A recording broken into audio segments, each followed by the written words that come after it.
Adapun aspek-aspek yang patut kita perhatikan, yang pertama adalah satu, bagaimana kita membangun sebuah manajemen anggaran pendidikan secara efektif dan efisien. Kedua, bagaimana melakukan sebuah terobosan manajemen pengelolaan pendidikan. Ketiga, bebaskan sekolah dari usaha bisnis. Keempat, juga perbaikan kurikulum yang strategis. Kemudian bagaimana meningkatkan kualitas pendidikan agama di lingkungan masyarakat. Dan terakhir, bagaimana pendidikan yang melatih secara praktis bisa meningkatkan kualitas sumber daya manusia dan pemberdayaan atau empowering bagi para guru. Kita menyosong Indonesia Emas bukan hanya sekedar slogan, tetapi perlu ada sebuah action di lapangan. Untuk itu, human resources atau capacity building terutama sesuai dengan misi Kabupaten Ciamis, yaitu meningkatkan kualitas sumber daya manusia. Saya pikir hal ini sangat relevan dan strategis di dalam webinar nasional. Banyak nanti pakar-pakar narasumber yang akan memberikan sebuah formula apa yang harus kita lakukan di ke depan menyosong pasca pandemi COVID-19. Demikian yang dapat kami sampaikan, kurang lebihnya mohon maaf. Billahi taufik walhidayah. Assalamualaikum warahmatullahi wabarakatuh.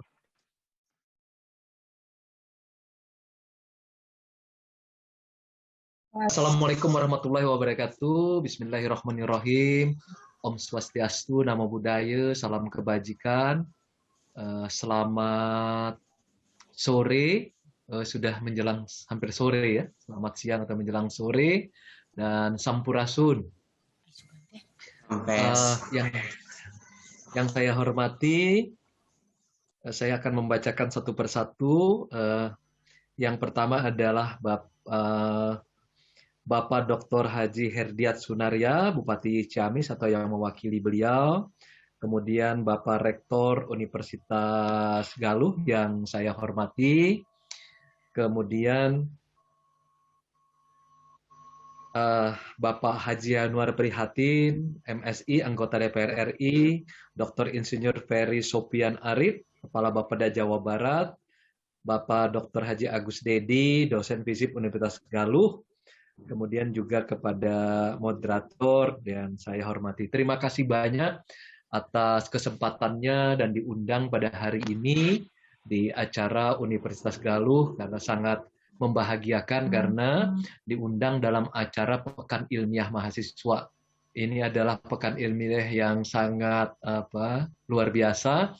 Saya dulu senang juga mengikuti acara-acara menulis untuk riset-riset terkait dengan pekan-pekan ilmiah. Jadi saya seperti kembali ke dunia yang lama ketika masih kuliah. Selalu kita nanti-nantikan untuk berlomba-lomba, berkompetisi di dalam riset-riset ilmiah, karena betul-betul menjadi sarana untuk mengaplikasikan ilmu yang waktu masih mahasiswa belum terlalu banyak sebenarnya, akan tetapi bagus untuk mengasah setidaknya berpikir kritis. Dan kemudian buat saya pekan ilmiah itu juga mengasah kesempatan supaya ketika menulis skripsi menjadi lebih mudah, karena prosesnya hampir mirip dengan penulisan karya-karya ilmiah.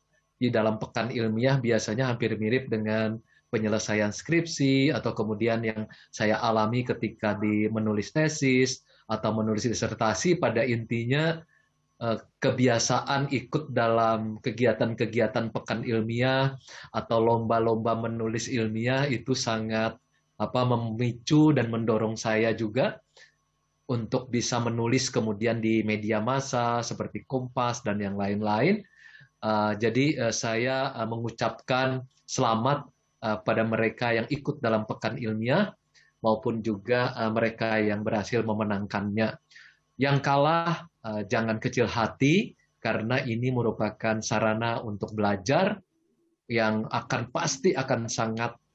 Saya juga sering kalah dulu, tidak selalu menang, dan tetapi itu menjadi semacam membiasakan diri untuk terlibat dalam penelitian-penelitian ilmiah.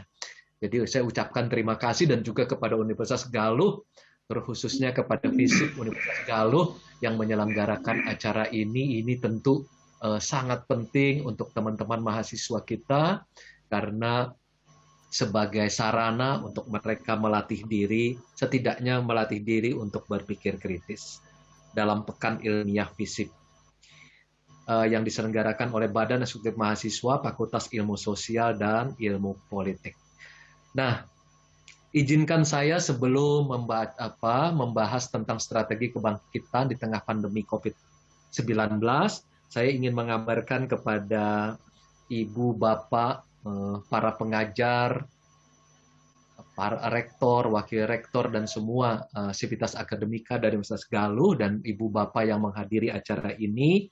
Hari ini Presiden Joko Widodo mengumumkan apa yang kita sebut sebagai PPKM darurat yang akan berlangsung dari tanggal 3 hingga tanggal 20 Juli 2021.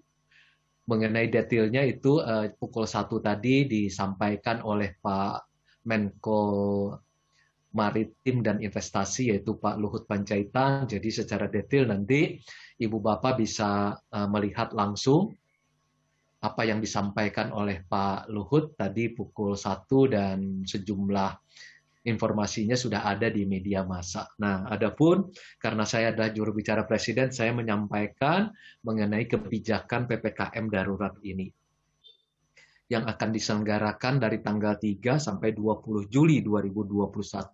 Presiden menekankan bahwa PPKM darurat ini dalam rangka menjaga keselamatan bersama yang merupakan amanat dari Undang-Undang Dasar 45 khususnya di Mukaddimah Undang-Undang 45 bahwa kita presiden atau pemerintah atau negara harus menyelamatkan seluruh bangsa Indonesia. Nah, itu menjadi diturunkan secara langsung dalam kebijakan presiden pada hari ini. Nah, tadi presiden menyampaikan bahwa pandemi COVID-19 beberapa hari terakhir ini berkembang sangat cepat karena varian baru yang juga menjadi persoalan serius di banyak negara. Dalam beberapa hari terakhir, ini mereka yang positif itu rata-rata sudah di atas 20.000 orang, dan kemudian juga bertambah mereka yang meninggal dunia. Kemarin itu sekitar antara 200, 300 ke 400 orang yang meninggal dunia, dan kemudian ini kalau tidak dilakukan langkah PPKM darurat, Presiden Joko Widodo mengatakan ini semua fasilitas kesehatan kita tidak bisa mengatasi jumlah pasien yang positif COVID yang makin membesar setiap hari. Jadi itu pertimbangan pertama dari Presiden oleh karena perkembangan yang sangat cepat dari tumbuhnya mereka yang positif rata-rata 20.000 per hari. Dan kemudian yang kedua, Presiden mengatakan bahwa situasi tersebut mengharuskan kita mengambil langkah-langkah lebih tegas agar dapat membendung penyebaran COVID-19 ini.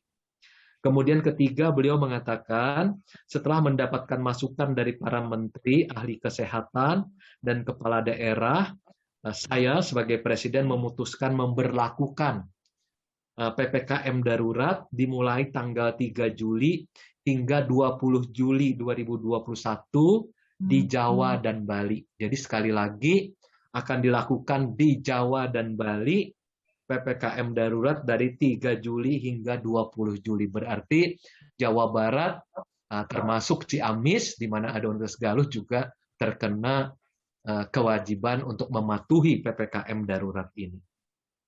Kemudian keempat, Presiden mengatakan PPKM darurat ini meliputi pembatasan aktivitas masyarakat yang lebih ketat dari yang selama ini sudah berlaku. Jadi semacam pengetatan sebenarnya ini, pengetatan dan sekaligus pengawasan yang lebih efektif terhadap protokol kesehatan yang harus dilakukan oleh setiap anggota masyarakat. Nah, tadi secara rinci pada pukul 1 silahkan nanti dicek apa saja rinciannya, sudah diumumkan juga oleh Menteri Koordinator Maritim dan Investasi Pak Luhut Panjaitan. Kemudian yang keenam, pemerintah itu mengerahkan seluruh sumber daya yang ada untuk mengatasi penyebaran COVID Seluruh aparat negara, TNI, Polri, maupun aparatur sipil negara, dokter dan tenaga kesehatan diharapkan ikut. Nah, termasuk sebenarnya Presiden mengharapkan adanya upaya gotong royong bersama, baik dari pemerintah pusat, pemerintah daerah, kemudian perguruan tinggi, para akademisi, para dosen, kemudian juga para mahasiswa, kemudian media massa, masyarakat tentu saja, dunia usaha, tentu harus ikut bersama-sama mengeroyok atau bergotong royong menghadapi COVID-19 ini. Nah, sekaligus juga Presiden memerintahkan tadi kepada Kementerian Kesehatan untuk meningkatkan kapasitas rumah sakit, fasilitas isolasi maupun obat-obatan dan alat kesehatan hingga oksigen. Dan Presiden mengatakan, menghimbau agar seluruh masyarakat Indonesia tenang dan waspada. Jadi sekali lagi saya ingin menyampaikan Presiden menyerukan kepada masyarakat dan tentu juga di Kabupaten Ciamis dan di Universitas Galuh ataupun para peserta dalam seminar hari ini agar tetap tenang dan waspada, mematuhi ketentuan yang ada, disiplin dalam menjalankan protokol kesehatan dan mendukung kerja aparat pemerintah dan relawan. Mudah-mudahan periode 3 Juli sampai 20 Juli 2021 ini cukup satu kali sehingga tidak perlu lagi diperpanjang apabila hasilnya efektif dan bisa mengatasi perkembangan melonjaknya kasus COVID-19. Nah, untuk itu kemudian saya mau langsung masuk ke arah kebangkitan di tengah pandemi COVID-19. Jadi artinya kita masih sudah berhadapan dengan COVID-19, tetapi saya berterima kasih dengan webinar nasional ini karena muncul optimisme bahwa kita bisa mengatasi COVID-19 ini, termasuk langkah pemerintah pada hari ini dengan PPKM darurat. Mudah-mudahan penarikan rem yang lebih keras sekarang ini bisa mendorong pada kebangkitan bersama di tengah pandemi COVID-19. Oke, berikutnya. Nah, Presiden sebelumnya mengatakan bahwa wabah ini masalah yang nyata. Tentu nyata, karena di seluruh dunia puluhan juta, sekitar 40 juta orang yang terkena dan positif, dan sekitar 4 juta orang yang meninggal dunia. Di Indonesia, yang meninggal dunia sudah 55 ribuan orang, yang rata-rata bertambah sekitar 300 sampai 400 sekarang setiap hari. Penyakit ini tidak mengenal ras maupun diskriminasi. Setiap orang, tak peduli apa asal-usul, status ekonomi, agama maupun suku bangsanya. Baik kita yang ada di Jawa Barat sebagai suku Sunda, kemudian suku Banjar di Kalimantan, suku di Papua, kemudian Sulawesi, Sumatera, semuanya terkena. Apapun agamanya terkena. Nah, ini penyakit yang tidak melihat siapa kita. Jika kita tidak berhati-hati dan disiplin menjaga diri, kita bisa kena. Nah, ini disampaikan Presiden 23 Juni yang lalu. Dan pada hari ini, yaitu pada tanggal, hari ini tanggal berapa ya? 1 Juli.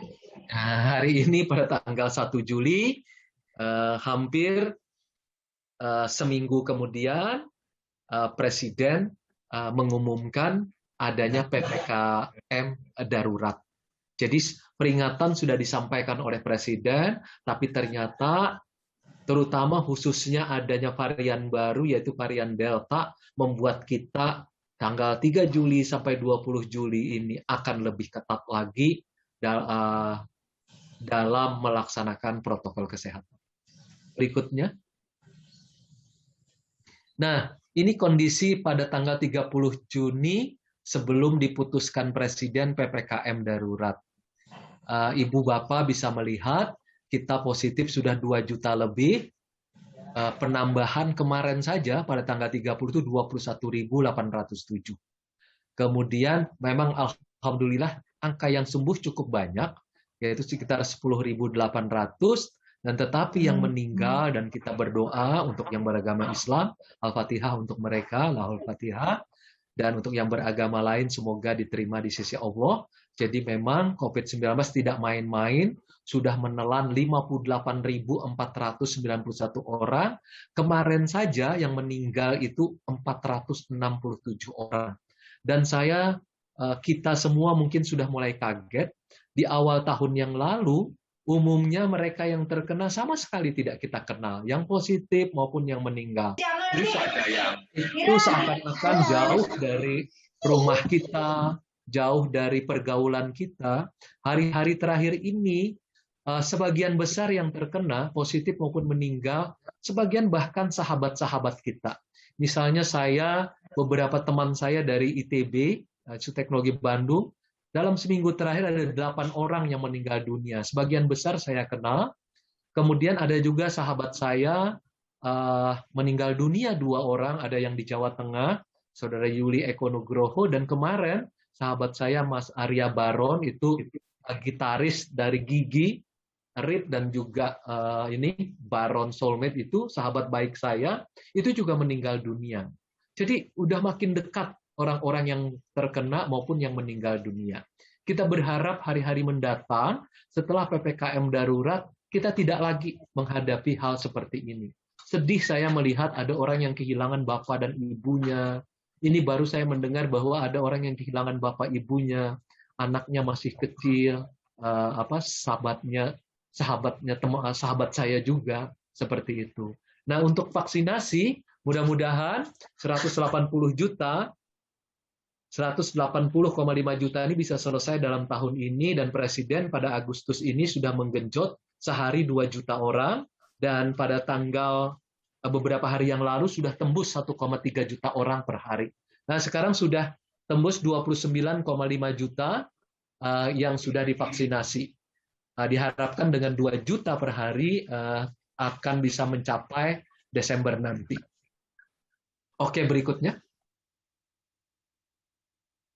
Nah, adapun konsep pandemi COVID-19. Ini para virolog dan epidemiolog memastikan bahwa virus corona akan ada dalam jangka waktu panjang. Maka konsep pasca pandemi bukanlah hilangnya virus, namun berakhirnya pola perilaku kesehatan lama menjadi pola perilaku kesehatan yang beradaptasi di tengah pandemi. Kemarin saya juga mendengarkan sebagai komparasi, sebagai perbandingan, Perdana Menteri Singapura, Lee Hsien Loong, itu mengatakan bahwa Singapura tidak bisa mengharapkan bahwa COVID-19 ini akan hilang dari muka bumi. Beliau mengatakan bahwa akan menjadi seperti flu biasa, atau juga mungkin seperti demam berdarah atau yang lain. Sehingga semacam global new normal itu harus kita jalankan secara bersama-sama, protokol kesehatan beserta penerapan tindakan-tindakan kesehatan masyarakat. Tampaknya kita akan hidup bersama dari pandemi menjadi endemi, dari pandemik menjadi endemik seperti kasus flu biasa. Nah, itu sudah disampaikan beberapa hari yang lalu oleh Perdana Menteri Singapura. Jadi tampaknya tidak akan hilang, tapi COVID-19 akan hidup bersama dengan kita. Yang harus kita lakukan adalah perubahan perilaku kesehatan. Nah, jadi berarti kalau kita berpikir tentang rencana ke depan pasca COVID-19, itu tidak berarti kita mengatakan tampaknya berdasarkan pemahaman para virolog dan epidemiolog, kita akan tetap hidup bersama dengan virus ini, tetapi kebiasaan baru kita yang akan berubah dalam menghadapi yang akan datang. Saya iri sebenarnya apa yang sekarang terjadi di Eropa. Mereka sudah bisa menonton sepak bola langsung di lapangan. Dan alhamdulillah saya senang sekali kemarin kesebelasan yang saya dukung, Inggris, itu menang dari Jerman. Mungkin Bapak Ibu juga senang menonton bola. Saya juga dulu senang menonton Persib. Kalau udah Persib main, saya dulu suka datang ke stadion di Bandung untuk menonton Persib karena saya senang sekali main bola bersama dengan kawan-kawan. Nah, kemarin melihat mereka ikut nonton main bola, termasuk bahkan pangeran dari Inggris juga ikut menonton. Tapi memang ada pemain yang masih terkena COVID. Kemarin ada sekitar 9 atau 10 orang, kemudian ada penonton juga yang setelah pulang terkena COVID. Jadi artinya setelah mereka menjalani vaksinasi, mereka tidak akan, kalaupun terkena COVID-19, mereka tidak akan mengalami hal yang sangat berat. Nah, itu tampaknya yang dijanjikan oleh para virolog, epidemiolog terkait dengan vaksinasi. Dan oleh karena itu, Presiden Joko Widodo berharap 75% dari 270 juta rakyat Indonesia bisa divaksinasi hingga akhir tahun ini, sehingga kita akan sedikit lebih longgar dalam berhubungan dengan semua pihak. Presiden tidak ingin menakut-nakuti. Presiden mengatakan ini adalah untuk keselamatan kita bersama.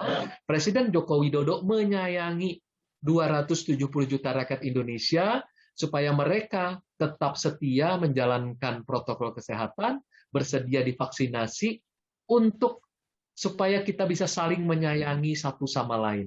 Sama sekali tidak ada upaya untuk menakut-nakuti. Walaupun ada PPKM darurat, bukan untuk menakut-nakuti, tetapi untuk menyatakan bahwa Presiden menyayangi seluruh rakyat Indonesia, dan kita menyayangi diri kita dan menyayangi orang lain.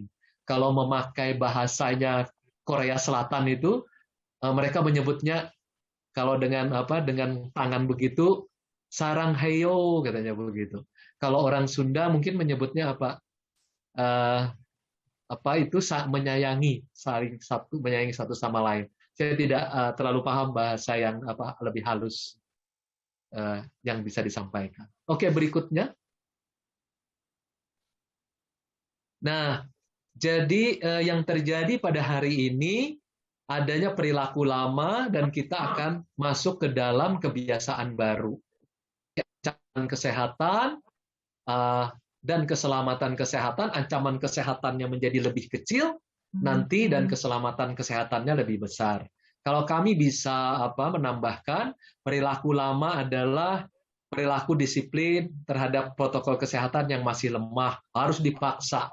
Mudah-mudahan nanti tidak perlu dipaksa lagi. Oleh kenapa? Karena kita menyayangi anak kita, orang tua kita, tetangga kita, dosen kita, rektor kita, wakil rektor kita, semua orang kita sayangi. Nah, karena itu kita tidak terpaksa. Kalau kita saling menyayangi satu sama lain, maka tidak perlu kita dipaksa untuk menjalankan protokol kesehatan. Nah, kemudian yang kedua, ini juga kami berharap di dunia perguruan tinggi, para akademisi ikut dalam menghadapi apa yang disebut sebagai infodemik, yaitu ada upaya untuk menyebarkan informasi salah terhadap COVID, baik dari yang tidak percaya adanya COVID maupun yang menolak untuk divaksinasi, termasuk juga menolak protokol kesehatan. Dan kami meminta bantuan kepada Pak Rektor, Wakil Rektor, semua mahasiswa, semua sivitas akademika Universitas Galuh untuk ikut membantu memerangi informasi yang salah ini, apa yang disebut sebagai infodemik. Nah, kemudian adaptasi kebiasaan baru inilah yang nanti tidak harus dipaksa lagi. Misalnya seperti di Jepang, mudah-mudahan Bapak Ibu mungkin ada yang pernah ke Jepang, itu mereka kalau tiap hari itu memakai masker, apalagi kalau kena flu, jadi udah jadi kebiasaan saja, tidak perlu dipaksa untuk memakai masker. Nah, itu mudah-mudahan satu hari seperti itu. Kemudian yang kedua, bahwa mencapai minimal 75% sebenarnya dari populasi, maka 181 atau 180,5 juta ini bisa divaksinasi. Mudah-mudahan Ibu dan Bapak tidak menolak untuk divaksinasi, karena vaksin yang ada, Presiden Joko Widodo divaksin dengan Sinovac 2 kali, saya juga bersamaan dengan beliau 2 kali, karena itu aman, efektif, dan halal. Dan sekarang lebih mudah, kemanapun Anda harus membawa KTP, tidak harus lagi melihat Anda dari lokasi A atau B, dimanapun silakan divaksinasi. Bahkan kalau naik pesawat terbang seperti Garuda, sebelum naik Anda sudah divaksinasi juga. Jadi itu semacam gratis untuk divaksinasi. Berikutnya. Nah, adaptasi kebiasaan baru ini yang akan kita gunakan untuk mencapai apa yang disebut panca kerja. Nah, Presiden Joko Widodo itu di periode kedua menginginkan agar Indonesia mengembangkan yaitu sumber daya manusia. Karena kita menghadapi apa yang disebut sebagai bonus demografi sekitar tahun 2030 puncaknya, itu di mana generasi Y dan generasi Z itu yang akan lebih banyak, ditambah juga memang masih ada generasi Y, yaitu generasi milenial, kemudian generasi Z, dan pasca Z udah mulai masuk ke dalam tenaga kerja, dan mereka harus bersaing bukan saja nanti lewat Universitas Galuh, bukan saja di Ciamis, tapi juga harus bisa bersaing secara global. Saya berharap dari Universitas Galuh nanti akan menjadi tenaga-tenaga sumber daya manusia yang berkualitas global, dan itu harapan Presiden Joko Widodo. Selain melanjutkan infrastruktur yang merata di seluruh Indonesia, kemudian birokrasi dan regulasi yang disederhanakan, dan tentu transformasi ekonomi, terutama sekarang kita dipaksa untuk menjalankan apa yang disebut sebagai digital ekonomi. Oleh karena kita bertemu sekarang pun harus melalui proses yang namanya digital. Makin dipercepat pembelajaran melalui digital, ekonomi melalui digital, segalanya sekarang melalui digital. Apalagi orang Indonesia 200 juta sekarang terhubung secara digital. Jadi apapun yang dilakukan oleh Universitas Galuh, oleh para akademisinya, para mahasiswanya, sekarang dengan mudah tersebar kepada 200 juta masyarakat Indonesia, dan bahkan tersebar dengan mudah kepada 7,7 miliar manusia di dunia. Tidak pernah terbayangkan orang Sunda di Ciamis bisa diskusi dengan orang Sunda secara langsung, misalnya di Kutub Utara. Tidak pernah terbayangkan. Sekarang kita berada dalam transformasi ekonomi yang luar biasa. Nah, ini semua akan digunakan sebagai dasar untuk Indonesia Emas. Apa itu Indonesia Emas? Indikatornya sederhana, pas 100 tahun Indonesia nanti, 2045, diharapkan Indonesia menjadi 5 besar negara dengan perekonomian terbesar di dunia. Sekali lagi, pada tahun 2045, 100 tahun Indonesia merdeka, Indonesia diharapkan menjadi 5 besar negara dengan perekonomian terbesar di dunia. Jadi selain Indonesia nanti tentu ada Tiongkok, ada Amerika, tentu ada India, kemudian ada Jepang. Dan Indonesia menjadi salah satu dari 5 besar negara terbesar di dunia. Mudah-mudahan nanti dari 5 besar ini Indonesia bisa merangkak mungkin dari nomor 5, 4, 3, 2, 1 menjadi negara superpower. Dan itu hanya bisa diisi dengan sumber daya manusia yang berkualitas global, salah satunya yang berasal dari Universitas Galuh di Ciamis. Amin ya Rabbal Alamin. Berikutnya. Amin. Nah, Presiden Joko Widodo di masa pandemi COVID-19, di masa PPKM darurat yang dijalankan mulai tanggal 3 Juli sampai dengan 20 Juli yang akan datang, dan dalam rangka mencapai Indonesia Emas, yaitu 5 besar negara perekonomian terbesar di dunia, Presiden mengatakan semuanya hanya bisa dijalankan dengan gotong royong, yang beliau sebut sebagai gotong royong pentahelik. Memang DNA manusia Indonesia itu adalah gotong royong. Kemanapun kita pergi, dari Sabang sampai Merauke, dari Miangas sampai Pulau Rote, 270 juta rakyat Indonesia itu senangnya bergotong royong. Kalau di Bandung, itu ngariung, mungkin kalau istilah anak-anak muda. Dan senangnya kalau di Bandung, saya yang paling senang tuh kalau sudah makan-makan, itu pasti berkumpul. Apalagi kalau ada di atas daun pisang itu, kita berkumpul semuanya rame. Saya yang paling terkenang kalau di Jawa Barat itu pasti kalau sudah makan-makan. Itu bersama-sama, ada nasi, ada jambal, ada sayur asam, ada sayur-sayuran mentah, dan kemudian ada pete, ada jengkol. Waduh, senangnya minta ampun. Dan itu sudah kebiasaan. Dari makan, kemudian bekerja, itu semuanya dikerjakan dengan bergotong royong. Karena DNA kita adalah bergotong royong. Karena itu tidak keliru, ada satu riset di dunia, dari 167 negara, Indonesia itu nomor 6. negara yang memiliki modal sosial atau soliditas sosial yang tertinggi di dunia. Nomor 6 dari 167 negara di dunia. Dan itulah yang menjadi dasar dari kebangkitan kita. Nah, tentu kalau di dalam kampus, itu kalau lagi ujian, tengah semester atau ujian akhir, ya nggak boleh bergotong royong. Yang boleh bergotong royong tentu melakukan riset. Itu harus bergotong royong, karena melibatkan para pihak untuk menghasilkan satu riset ilmiah yang terbaik. Jadi pekan ilmiah ini juga menjadi semacam syarat, semacam membiasakan bahwa dalam riset pun kita bisa bergotong royong. Kalau dalam riset, saya melakukan riset banyak sekali. Itu melakukannya bersama-sama dengan satu tim, menghasilkan sesuatu yang lebih baik. Biasanya seperti itu. Nah, apa itu gotong royong pentahelik? Yaitu di mana ada akademisi, tentu ada pemerintah pusat dan daerah, kemudian ada akademisi perguruan tinggi termasuk mahasiswa, kemudian komunitas itu adalah masyarakat, kemudian swasta yaitu misalnya dunia usaha, kemudian juga melibatkan media massa. Nah, ini yang penting. Jadi ada lima sebenarnya yang terlibat di dalamnya. Ya.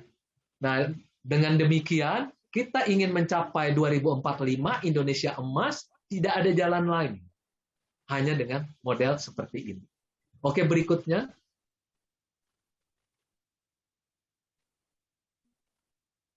Nah, ini yang tadi saya sampaikan di depan. Presiden mengatakan, untuk hari ini juga kita akan gotong royong. Keberhasilan PPKM darurat, menurut beliau, itu membutuhkan kerjasama yang baik dari kita semua. Untuk keperluan demi keselamatan kita bersama. Berikutnya.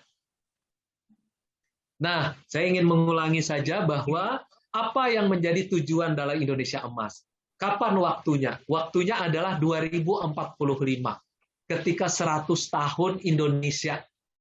Itu harapannya adalah kita sekarang posisinya nomor 15. Tahun 2045 kita akan menjadi 5 besar negara dengan perekonomian terbesar di dunia.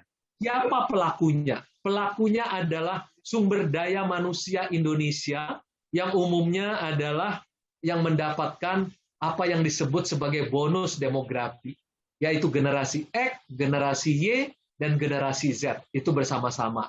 Tapi itu juga melibatkan 5 pihak, yaitu gotong royong pentahelik, yaitu di dalamnya ada pemerintah, pusat dan daerah, ada akademisi perguruan tinggi, ada dunia usaha, ada masyarakat, dan kemudian tentu ada yang namanya media massa. 5-5-nya harus bekerja sama. Dan kita mulai dari sejak kapan? Insya Allah kita mulai dari sejak hari ini yang masih kita menghadapi PPKM darurat yang melibatkan seluruh Jawa dan Bali, tetapi COVID-19 ini terkena kepada 237 negara di dunia.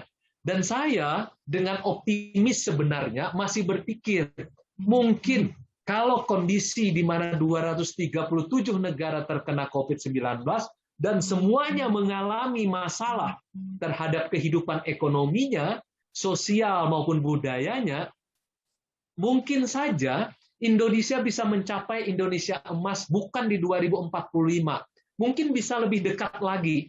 Oleh karena negara-negara di dunia menghadapi masalah yang sangat berat. Indonesia mengalami misalnya konstruksi yang tidak terlalu besar, moderat. Ada sejumlah negara yang ekonominya agak turunnya besar sekali, 15-20%. Bahkan dunia pun turun sampai minus 3%. Mungkin saja kita bisa mencapai Indonesia emas, 5 besar dunia, bukan di 2045. Mungkin lebih maju lagi. Bisa 2040 atau mungkin lebih dekat lagi di 2030. Oleh karena 237 negara di dunia menghadapi masalah yang sangat berat. Kenapa? Karena di dalam setiap krisis selalu ada 2. Seperti mata uang. Satu adalah bahaya. Bahaya harus kita waspadai. Satu lagi adalah peluang. Nah, Presiden Joko Widodo mengatakan bajak peluang di dalam krisis. Kalau kita berhasil membajak peluang dengan sangat baik, insya Allah kita mencapai Indonesia emas sebelum tahun 2045. Siapa yang harus melakukan itu? Kita semua.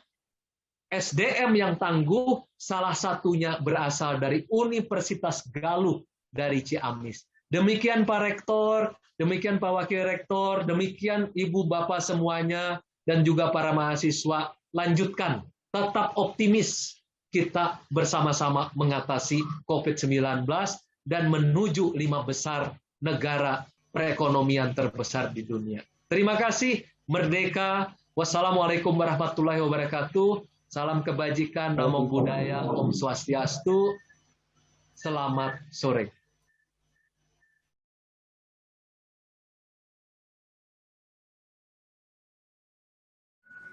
Bismillahirrahmanirrahim. Assalamualaikum warahmatullahi wabarakatuh. Salam sejahtera, selamat siang, sampurasun. Pes. Alhamdulillahirabbil alamin wassalatu wassalam ala asrofil anbiya wal mursalin wa ala alihi wa sahbihi ajmain amma ba'du. Alhamdulillah pada kesempatan kita hari ini kita masih berkumpul bersama-sama dalam keadaan sehat walafiat dalam acara webinar strategi kebangkitan daerah pasca pandemi COVID-19. Pertama, yang saya hormati Bapak Bupati Ciamis yang tadi telah disampaikan diwakili oleh jajarannya, kemudian juga Rektor Universitas Galuh Ciamis, Kang Yanuar Prihatin, Kang Fajrul tadi yang telah menyampaikan paparannya, serta peserta webinar pada siang hari ini.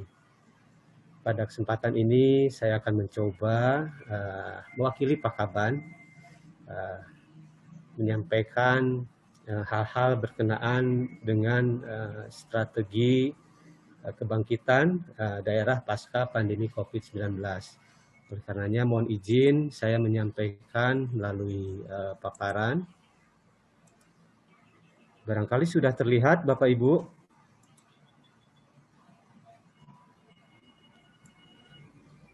Sudah Bapak, ada. Oke, mangga atur nuhun.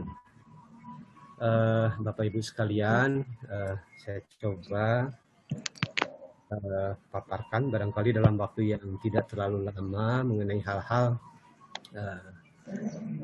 gambaran umum Jawa Barat dan juga dampak pandemi COVID-19 di Jawa Barat, kemudian juga sedikit gambaran tentang Indonesia Emas tahun 2045, kemudian skenario pemulihan ekonomi daerah yang saat ini tengah kita hadapi, serta strategi pasca pandemi COVID-19. Yang pertama mengenai gambaran umum Jawa Barat dan dampak pandemi COVID-19, barangkali ada baiknya saya menyampaikan kondisi gambaran umum Jawa Barat. Jadi saat ini Bapak Ibu sekalian, penduduk Jawa Barat telah mencapai angka di sekitar 48 juta jiwa gitu. Terdiri dari 24 juta laki-laki dan 23 juta perempuan. Kalau tidak salah tahun ini merupakan tahun di mana seks rasio laki-laki itu lebih besar ketimbang perempuan. Tahun-tahun sebelumnya adalah jumlah penduduk perempuan lebih besar dibanding laki-laki begitu. Nah, tadi juga terkait dengan struktur penduduk, Kang Fajrul telah menyampaikan, menginformasikan bahwa saat ini penduduk Jawa Barat didominasi oleh penduduk yang generasi Z, generasi milenial dan Gen X begitu. Generasi Gen Z sendiri yang memang berada di usia 8 sampai 23 tahun itu mencapai 27% dan generasi milenial yang berusia saat ini 24 sampai 39 tahun berada di angka 26%. Jadi secara jumlah penduduk, struktur penduduk Jawa Barat saat ini didominasi oleh generasi milenial dan Gen X. Nah, barangkali kalau secara administratif Jawa Barat terdiri dari 27 kabupaten kota, 18 kabupaten dan 9 kota dengan luas wilayah sekitar 35.000 kilometer persegi. Dan jumlah desa sekitar 5.312 desa. Nah, apabila kita lihat Bapak Ibu sekalian dari 27 kabupaten kota di Jawa Barat, ini kabupaten terluas adalah Kabupaten Sukabumi. Jadi Kabupaten Sukabumi ini apabila kita bandingkan dengan secara nasional ini hampir sama dengan apabila dilihat dari penduduk begitu ya. Ini sama dengan Provinsi Sumatera Barat begitu. Jadi bayangkan sebuah kabupaten katakanlah dengan setara provinsi itu kemudian dipimpin oleh seorang bupati. Nah, oleh karenanya memang kemudian ke depan upaya-upaya di dalam rangka melakukan penataan daerah juga pada beberapa daerah di Jawa Barat dilakukan dan telah diusulkan pemekaran daerah begitu, agar bagaimana pelayanan pemerintah kepada masyarakat semakin dekat.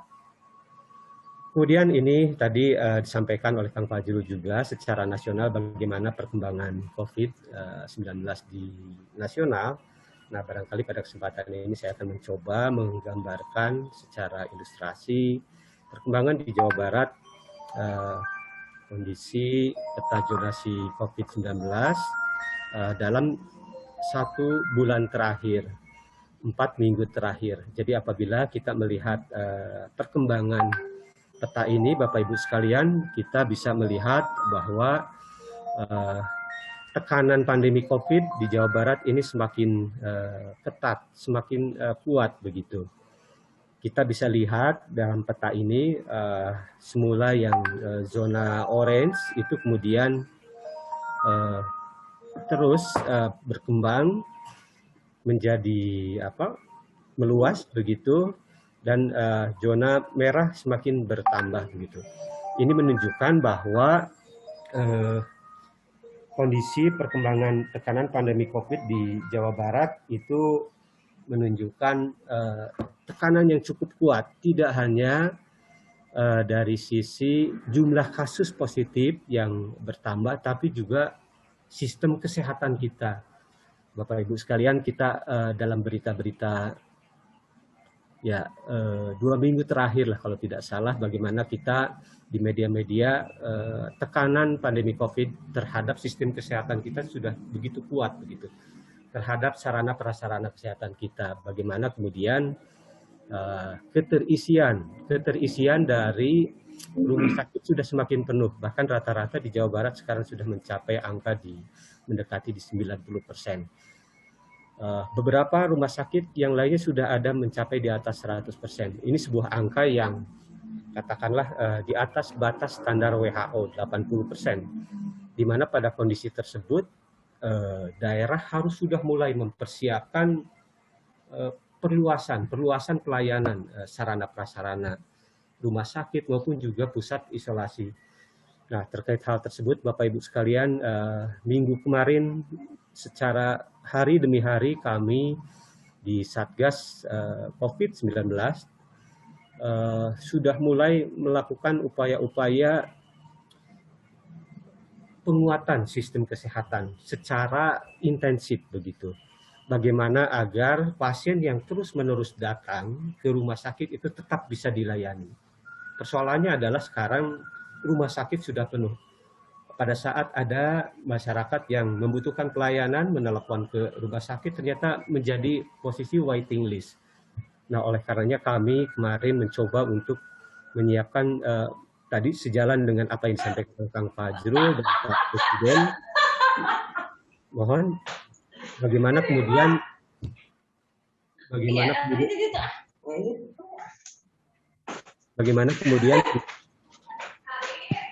mohon maaf untuk peserta, diharapkan mic-nya di close ya, ditutup. Mohon maaf Bapak, ketergangguannya. Baik, terima kasih. Jadi bagaimana kemudian kami mulai Senin kemarin mempersiapkan pusat-pusat isolasi.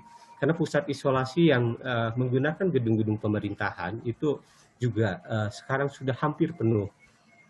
Nah, strategi kami adalah bagaimana kemudian fasilitas kesehatan yang ada itu diprioritaskan bagi masyarakat yang terdampak COVID dengan gejala berat tetap bisa dilayani. Oleh karenanya, bagi pasien yang ada di rumah sakit yang sudah melalui fase pemulihan, sudah kondisinya membaik, itu kemudian dimobilisasi ke pusat-pusat isolasi, sehingga rumah sakit masih bisa menerima pasien-pasien yang dalam keadaan atau dalam gejala berat begitu.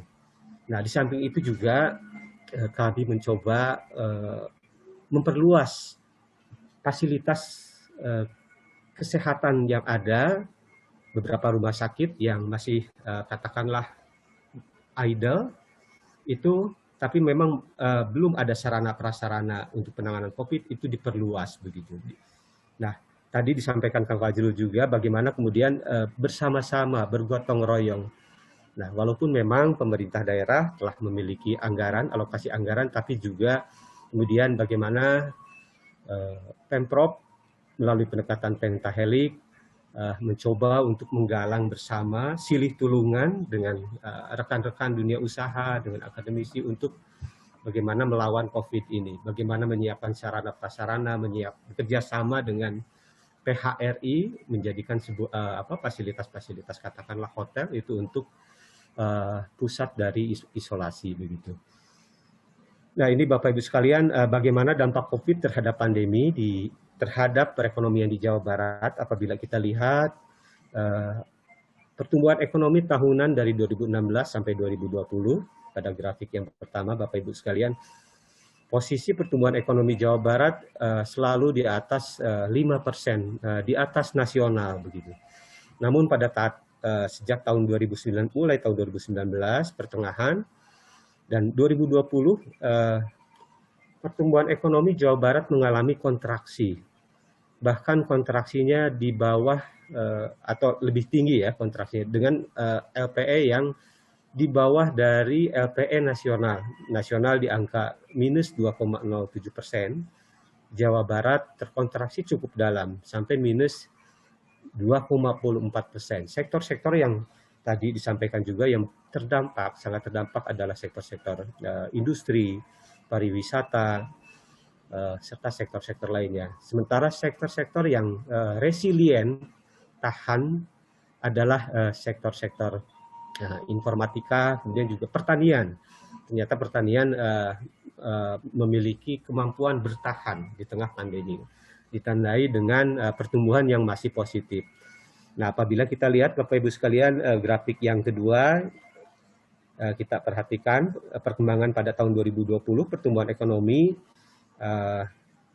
year on years secara triwulanan pada bulan April barangkali ya Q1 kita masih tumbuh positif 2,7%, tapi kemudian pada Q2 itu mencapai terkontraksi cukup dalam sampai di angka minus 5%. Namun demikian tadi ada optimisme setelah kontraksi tersebut, pertumbuhan ekonomi cenderung terus meningkat di triwulan 3 dan triwulan 4 walaupun masih di posisi negatif, dan di tahun 2021 terus membaik, kontraksinya masih relatif ya cenderung kecil di angka minus 0,83%. Mudah-mudahan ini menggambarkan sebuah optimisme walaupun saat ini kemudian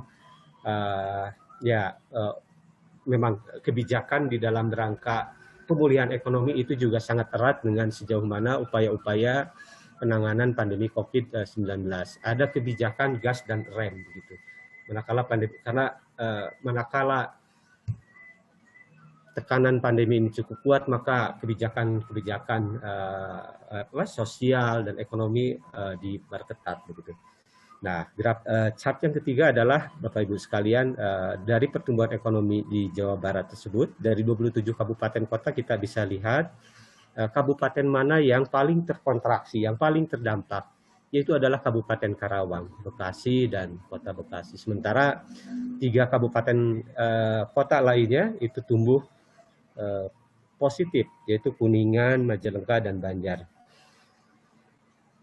Sedikit gambaran tentang Indonesia Emas. Nah, ini barangkali Bapak Ibu sekalian bagaimana di dalam visi Indonesia Emas kita bagaimana mencapai sebuah posisi PDB atau produk domestik bruto per kapita di angka sekitar 23.000 US dollar per kapita. Nah, apabila kita lihat cermati grafiknya Bapak Ibu sekalian, ini menggambarkan sebuah grafik eksponensial. Y sama dengan A dikali X pangkat N begitu, di mana N lebih besar dari 1 ya. Nah, ini ada efek percepatan. Jadi ada efek percepatan pertumbuhan ekonomi. Oleh karenanya memang tadi sesuai dengan tema webinar kita pada hari ini, bagaimana agar upaya-upaya atau efek percepatan ini hanya bisa muncul oleh katakanlah tadi intervensi teknologi begitu. Karena teknologi akan menggantikan fungsi, bukan menggantikan, istilahnya memperkuat fungsi-fungsi manusia di dalam rangka di dalam kehidupan tatanan sosial dan ekonomi melalui mesin-mesin yang memberikan efek perluasan, pendelegasian begitu ya, sehingga produktivitas bisa lebih cepat. Peran-peran manusia lebih ke dari sisi bagaimana mengendalikan, mengoperasikan begitu ya. Nah, ini Bapak Ibu sekalian berkenaan dengan visi Indonesia 2045. Kita masuk ke skenario pemulihan ekonomi daerah di Jawa Barat, di mana di dalam ternyata di dalam visi tadi di tengah jalan kita kemudian dihadapkan pada pandemi COVID-19 yang saat yang lalu 2 tahun 3 tahun lalu kita tidak terkira gitu bahwa pandemi COVID ini akan menerpa Indonesia dan Jawa Barat. Nah, barangkali menghadapi pandemi COVID-19 kami di Provinsi Jawa Barat kemudian menyusun sebuah skenario. Jadi terdapat 3 skenario. Yang pertama adalah bagaimana pada tahun 2020 dan 2021 upaya yang dilakukan adalah upaya-upaya penyelamatan. Menyelamatkan sektor-sektor ekonomi yang bangkit. Di antaranya adalah bagaimana kemudian tadi disampaikan juga oleh Pak Fajrul, kita bisa beradaptasi, hidup bersama dengan COVID, bukan COVID-nya yang hilang, tapi adaptasi kita yang kemudian perilaku kita yang berubah. Perilaku dalam kehidupan sosial dan kehidupan berekonomi. Nah, upaya-upaya penyelamatan yang dilakukan, jadi perlu pendekatan-pendekatan tidak hanya dari ekonomi, tapi juga dari pendekatan dari kesehatan. Mulai dari menggunakan masker, manakala ada teman di sebelah kita tidak menggunakan masker, kita bersama-sama mengingatkan, karena ini bagian dari upaya kita, begitu Bapak Ibu sekalian, di dalam rangka memulihkan ekonomi, menyelamatkan kita begitu. Kemudian yang kedua adalah bagaimana memulihkan ekonomi, yaitu fase recovery, yaitu bagaimana kemudian meningkatkan, membangkitkan kembali sektor-sektor yang telah katakanlah tertekan pada saat membangkitkan sektor-sektor UMKM, industri begitu. Nah, dalam rangka memulihkan sektor industri, kami juga kemarin bagaimana mendorong percepatan vaksinasi di sektor corporate ya, sektor, sehingga tetap masih bisa berproduksi dan masyarakat di kalangan pekerja bisa apabila sudah divaksin maka memiliki ketahanan, katakanlah kalaulah terpapar COVID pun memiliki ketahanan yang cukup, tidak akan terdampak secara resiko kesehatan begitu.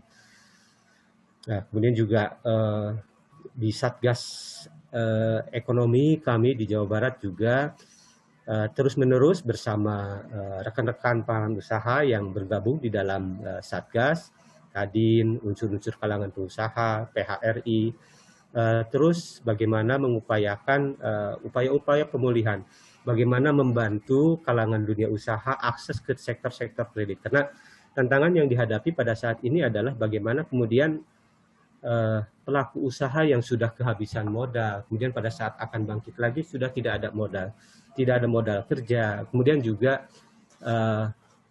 katakanlah kewajiban untuk membayar kredit, sementara pendapatan omset itu sudah berkurang. Nah, bagaimana kemudian membantu, memfasilitasi, mempertemukan dengan berbagai stakeholder, ada program-program relaksasi, kemudian juga ada program-program akses kredit.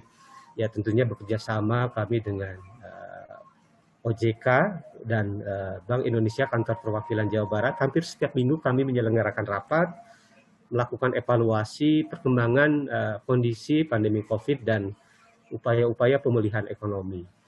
Nah, alhamdulillah dilahirkan berbagai inovasi-inovasi Bapak Ibu sekalian. Jadi bagaimana kemudian memperluas akses pasar kepada kalangan pelaku usaha, khususnya UMKM, melalui perluasan transisi dari pola pasar tradisional ke pola digital, menyiapkan ruang-ruang pasar baru, marketplace begitu ya, mendampingi pelaku usaha untuk proses digitalisasi, tidak hanya pelaku usaha di perkotaan Bapak Ibu sekalian, tetapi juga di pedesaan. Bekerja sama dengan marketplace Tokopedia, bagaimana melakukan pendampingan kepada petani agar mereka tidak hanya berproduksi kemudian menyampaikan produknya ke katakanlah penampung, tapi mereka bisa langsung memasarkan. Mereka bisa memfoto produknya secara bagus, baik dan menarik begitu, dan memasarkan di dalam marketplace. Nah, kemudian yang ketiga adalah fase penormalan yang kita harapkan di tahun 2022 dan 2023 dan seterusnya begitu. Nah, kita harapkan bagaimana kemudian program-program pemulihan ekonomi ini bisa berlanjut, menyiapkan infrastruktur. Ini Bapak Ibu sekalian secara ringkas barangkali hal-hal yang program-program yang dilaksanakan pada fase tahapan penyelamatan ekonomi tahun 2021-2022 di sektor ketahanan pangan, daya beli, kemudian juga membangkitkan usaha ya, serta dalam rangka mewujudkan iklim usaha.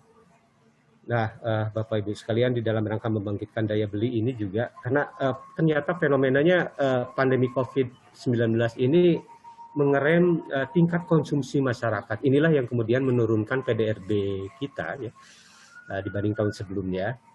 Tercatat dalam catatan perbankan atau Bank Indonesia itu ternyata tabungan masyarakat itu meningkat. Berarti ada pendapatan yang tertahan, tidak terbelanjakan, tidak terkonsumsi karena pandemi COVID, karena ada barrier pembatasan sosial.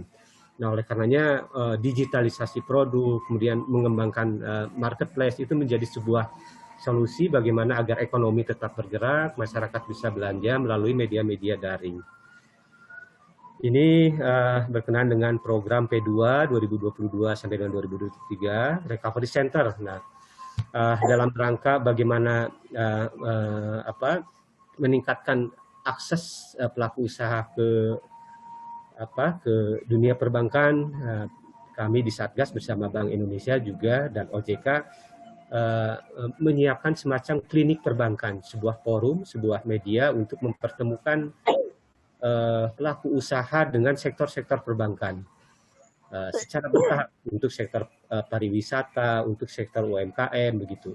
Ada interaksi, diskusi karena masyarakat pelaku usaha juga kadang-kadang memerlukan informasi bagaimana cara aksesnya, berapa suku bunganya dan hal-hal teknis lainnya. Sehingga forum klinik perbankan ini bisa menjadi sebuah media atau ruang untuk mempertemukan kedua belah pihak di dalam rangka pemulihan ekonomi. Terus selanjutnya adalah berkenaan dengan tahap penormalan, ya bagaimana meningkatkan produktivitas daya saing, kemudian juga bagaimana mewujudkan perekonomian Jawa Barat yang unggul dan kompetitif, kemandirian di sektor pangan, energi, serta membangun perdagangan antar wilayah dan menciptakan usaha yang berkeadilan dan setara. Secara rinci, Bapak Ibu sekalian, barangkali ini adalah program-program yang memang dicanangkan, yang merupakan program-program inovasi di Jawa Barat. Selanjutnya, strategi pemulihan ekonomi pasca pandemi. Nah, kami di dalam perencanaan daerah kemarin mencoba dengan adanya pandemi COVID-19 ini dan perubahan kebijakan di tingkat pusat, kemudian menuntut diperlukannya penyesuaian RPJMD kami, RPJMD Provinsi Jawa Barat tahun 2018 sampai dengan 2023. Isu-isu strategis yang dihadapi ternyata memang mulai dari bagaimana kualitas nilai kehidupan dan daya saing sumber daya manusia, kemudian juga kemiskinan, pengangguran dan masalah sosial, pertumbuhan dan pemerataan pembangunan, daya saing serta produktivitas dan daya saing ekonomi yang berkelanjutan serta reformasi birokrasi. Setidaknya ada 5 isu strategis yang menjadi tantangan ke depan. Nah, oleh karenanya memang untuk visi dan misi kami mencoba memformulasikan kembali, walaupun memang ini sama dengan visi misi yang telah ditetapkan pada tahun 2018 lalu, yaitu bagaimana yang pertama membentuk manusia Pancasila yang bertakwa, kemudian juga melahirkan manusia yang berbudaya, berkualitas bagi dan produktif, serta mempercepat pertumbuhan dan pemerataan pembangunan berbasis lingkungan dan tata ruang yang berkelanjutan, kemudian meningkatkan produktivitas dan daya saing ekonomi umat yang sejahtera dan adil, serta mewujudkan tata kelola pemerintahan yang inovatif dan kepemimpinan yang kolaboratif. Tadi disampaikan oleh Kang Fajrul, kolaborasi pentahelix begitu ya, antara pemerintah pusat, provinsi, kabupaten. Selanjutnya adalah dari visi misi tersebut bagaimana atau prioritas pembangunan apa ke depan yang menjadi prioritas pembangunan Jawa Barat. Bapak Ibu sekalian, ada 11 prioritas pembangunan di Jawa Barat yang akan ditempuh. Mulai dari reformasi sistem kesehatan daerah, pemulihan pertumbuhan ekonomi kerakyatan berbasis inovasi, kemudian juga bagaimana membangun sistem ketahanan pangan yang berkelanjutan, kemudian reformasi sistem perlindungan sosial, reformasi sistem pendidikan dan pemajuan kebudayaan, reformasi sistem kesiapsiagaan, penanggulangan risiko bencana, karena Jawa Barat diyakini tadi di gambaran umum Jawa Barat juga merupakan daerah yang bertopografi ya, memiliki gunung, bertopografi curam yang itu tentunya memiliki potensi bencana, termasuk juga bencana COVID ini. Nah, sehingga memang kita perlu memperkuat sistem ketahanan kita di dalam penanggulangan bencana. Kemudian juga inovasi pelayanan publik dan penataan daerah. Tadi penataan daerah berkenaan dengan pemekaran daerah, juga inovasi pelayanan publik, bagaimana kemudian pelayanan-pelayanan pemerintah kepada masyarakat bisa diwujudkan secara lebih cepat dan efisien melalui penerapan teknologi digital begitu. Kemudian gerakan membangun desa, nah ini di dalam rangka membangun inklusivitas pembangunan, pemerataan pembangunan, bahwa pembangunan tidak hanya milik orang-orang kota, pusat-pusat kota, tapi juga milik adalah daerah di pedesaan begitu. Kemudian pendidikan agama dan tempat ibadah juara di dalam rangka tadi mewujudkan visi Jawa Barat yang beriman dan bertakwa. Kemudian juga pembangunan infrastruktur dan konektivitas wilayah di dalam rangka meningkatkan daya saing wilayah Jawa Barat, mewujudkan wilayah Jawa Barat yang atraktif terhadap investasi. Dan yang terakhir adalah pengembangan pariwisata dan infrastruktur pariwisata. Ini diyakini bahwa sektor pariwisata adalah sebuah sektor yang paling merata dari sisi distribusi pendapatannya. Jadi manakala ada sektor pariwisata ini pendapatannya tidak terkonsentrasi pada satu pelaku saja, tapi juga ada efek trickle down effect begitu. Nah, barangkali dari 11 itu saya coba informasikan tiga aspek saja. Yang pertama adalah reformasi sistem kesehatan daerah. Nah, Bapak Ibu sekalian, pandemi COVID-19 ini merupakan ujian bagi sistem kesehatan daerah. Selama ini kita belum memiliki katakanlah lawan yang kuat begitu Bapak Ibu sekalian dalam menghadapi pandemi COVID. Nah, pandemi COVID ini ternyata menguji sistem ketahanan kesehatan daerah. Sistem kesehatan tersebut meliputi tidak hanya dipersepsikan sebagai sarana prasarana rumah sakit, tapi juga SDM dan aspek-aspek sistem informasi. Bagaimana kemudian sistem informasi ini perlu kita siapkan untuk mendata, menyiapkan satu sistem informasi yang terpadu di dalam rangka mendata, menghitung, mengkalkulasikan kasus-kasus COVID begitu, baik yang kasus COVID yang dites, pasien positif atau yang terkonfirmasi maupun juga pasien yang sudah sudah sembuh katakanlah ya. Nah, bagaimana sistem itu ditata kelola, disiapkan begitu. Karena informasi itu cukup penting di dalam rangka menentukan langkah-langkah kebijakan ke depan.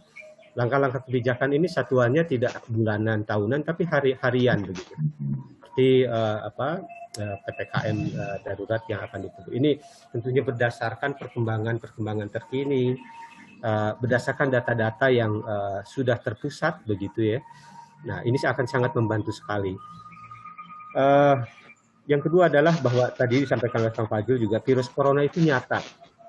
Nyata itu dalam arti walaupun tidak dapat dilihat oleh mata, tidak dapat didengar oleh telinga, tidak dapat dirasakan, tapi ada begitu.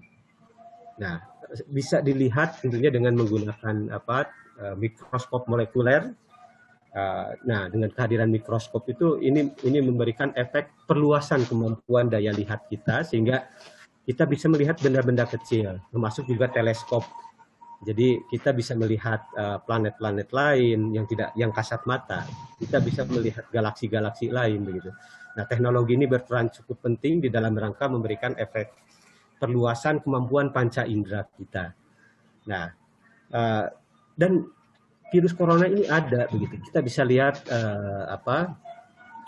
dampak-dampaknya begitu ya.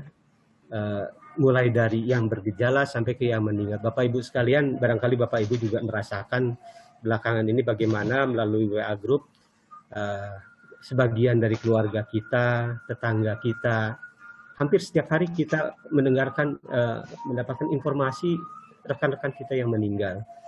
Keluarga kita, tetangga kita, teman-teman kita di kantor begitu ya, hampir setiap hari. Sekarang ini cenderung untuk lebih banyak begitu dibanding pada saat awal-awal masa Covid begitu. Nah, ini menunjukkan bahwa pandemi Covid ini ada begitu. Dan tadi seperti Kang Fajrul, ya mudah-mudahan kita semua yang hadir di webinar ini termasuk orang-orang yang percaya akan adanya virus Covid begitu ya.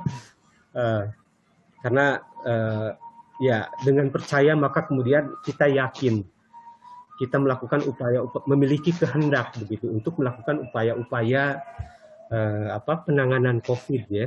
Setidaknya kita menggunakan masker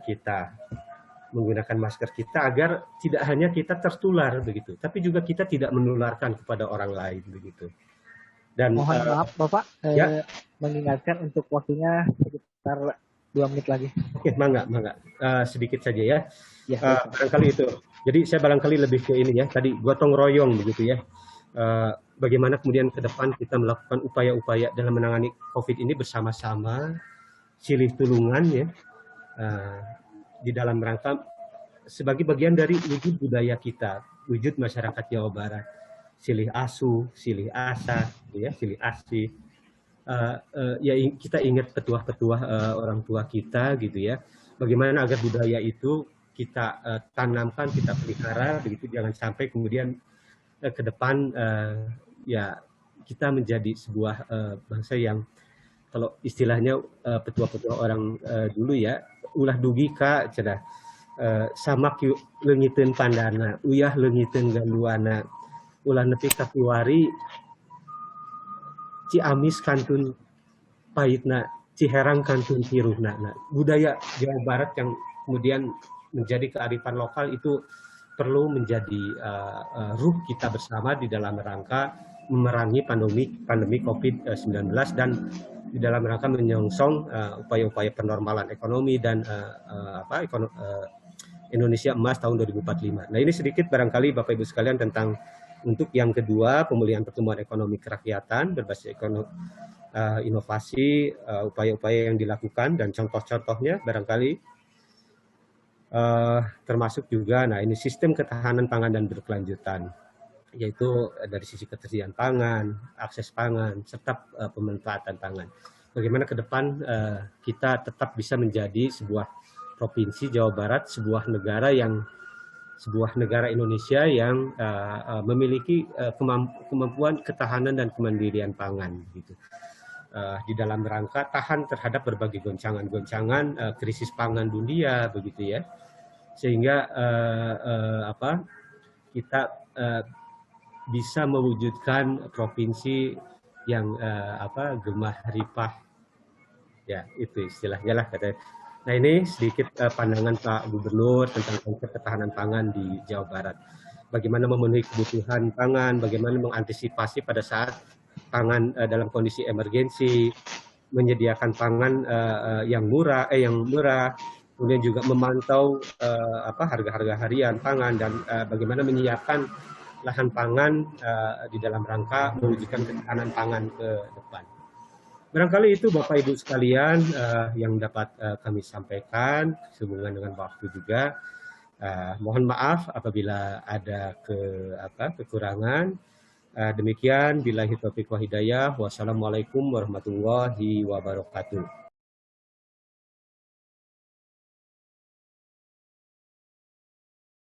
Bapak Ibu dan hadirin sekalian, barangkali saya tidak lama, tapi sebelumnya saya perkenankan nama saya Yanuar Prihatin. Sehari-hari saya sekarang di Komisi 2 DPR RI, membidangi urusan otonomi daerah, pemerintahan daerah, pemilu, pilkada, termasuk interaksi dengan lembaga kepresidenan melalui Pak Fajrul Rahman ini. Bapak Ibu, ini kita langsung to the point saja. Topik yang mau kita bahas hari ini barangkali untuk saya agak beda, karena itu izin saya melihat situasi ini dalam sudut pandang yang mungkin berbeda juga. Ini soal optimisme dan semangat.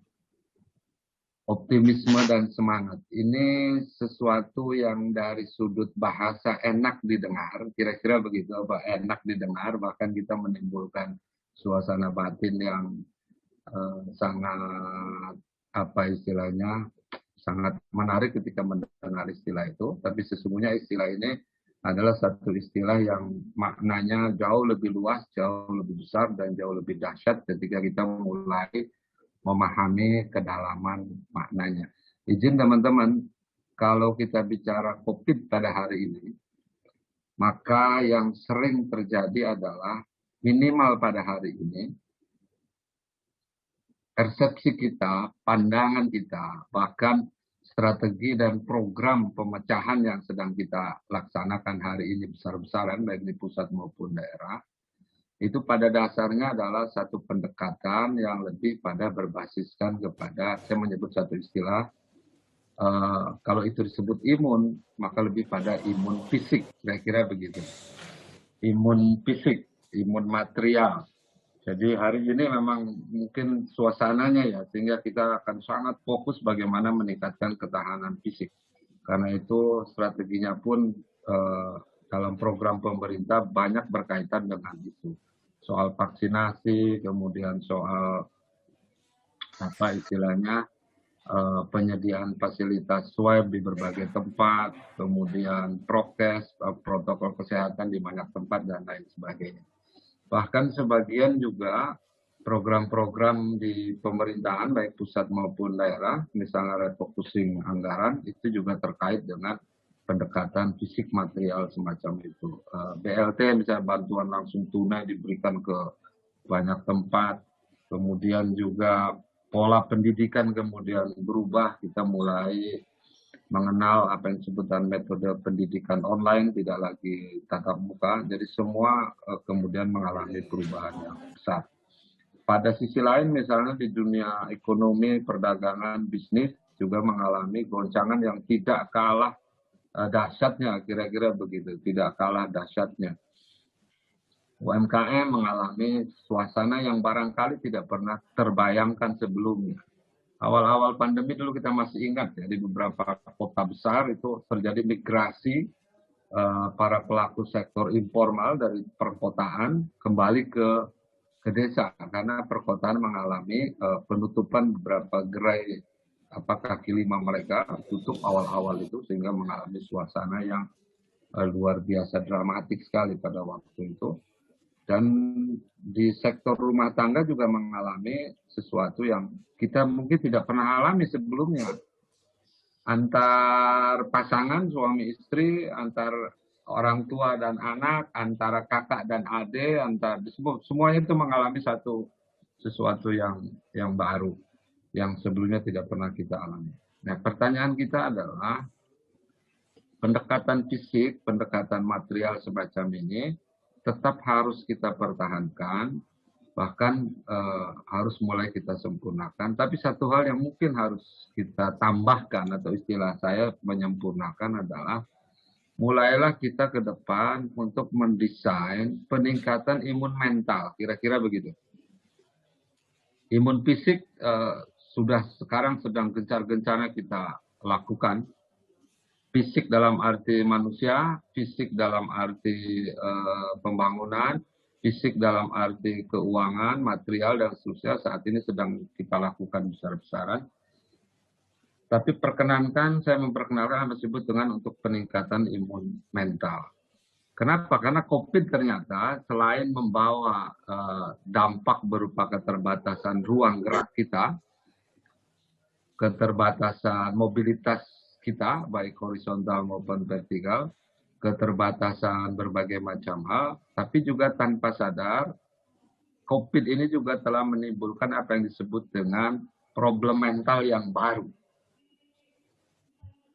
Dan ini tidak kasat mata. Tapi kita memahami ini pasti terjadi pada hampir semua level, hampir semua golongan, hampir semua individu, dan hampir semua tempat. Dia nggak penting sarjana atau bukan. Dia nggak penting orang kota atau orang desa. Nggak penting dia hari ini laki atau perempuan, agama apapun, sekarang mengalami satu kondisi mental yang relatif nyaris seragam. Bahkan beberapa di antaranya mengalami satu tekanan jiwa, tekanan batin, tekanan kejiwaannya terguncang. Mereka yang punya bisnis besar kemudian tiba-tiba mandek, itu sudah pasti ada problem mental yang luar biasa. Para UMKM yang biasa dapat penghasilan untuk membiayai hidup keluarganya, pada saat tidak pandemi aja kan keadaannya pas-pasan. Ketika pandemi maka dia mengalami satu hantaman yang luar biasa dahsyat. Dan ini juga pasti problem mental. Depresi, stres, kehilangan harapan, optimisme yang makin memudar, bahkan sebagian di antaranya juga mengalami apa yang disebut dengan hopeless. Jadi seakan-akan hidup ini akan berakhir gitu kan dengan keadaan pandemik yang luar biasa ini. Sebagian bahkan mulai sifatnya berubah. Ada yang mengisolasi diri bukan karena COVID-nya, tapi karena dia merasa tidak ada lagi yang bisa dilakukan kecuali dia melakukan isolasi yang semacam itu, mengurangi interaksi, mengurangi komunikasi, dan seterusnya. Di dalam beberapa hal kita mulai melihat munculnya sebagian orang mulai beradaptasi dengan situasi ini. Habit baru. Jadi habit baru, kebiasaan baru mulai dirintis ulang dengan keadaan yang semacam ini. Tapi sebagian besar di antara orang-orang sekeliling kita masih belum bisa menyesuaikan itu. Mentalnya belum move on, situasi pikirannya belum berubah, apalagi suasana kebatinannya. Pikiran mereka hari ini masih seperti pikiran lama. Bahwa kapan ini COVID berakhir? Kapan pandemi ini selesai? Kapan situasi gawat ini berhenti? Kami ingin lagi beraktivitas, kami ingin lagi seperti dulu, kami ingin lagi suasana normal seperti dulu. Pikiran itu sekarang masih tetap kuat. Padahal tadi Pak Fajrul sudah mengingatkan kepada kita bahwa keadaan ini adalah satu keadaan di mana kita tidak bisa lagi memprediksi keadaannya ke depan. Kita tidak bisa lagi menjawab kapan ini berakhir, tapi pertanyaannya kemudian harus berubah. Apa yang harus kita sesuaikan dalam diri kita ketika keadaan ini terus berlangsung semacam ini. Tadi Pak Fajrul sudah mengingatkan kita, Singapura saja sudah memandang COVID sebagai penyakit atau wabah yang levelnya mulai disamakan dengan level penyakit yang lain. Jadi kita mulai membiasakan diri menghadapi keadaan semacam ini. Dengan kata lain kira-kira begini. Kita tidak bisa merubah COVID.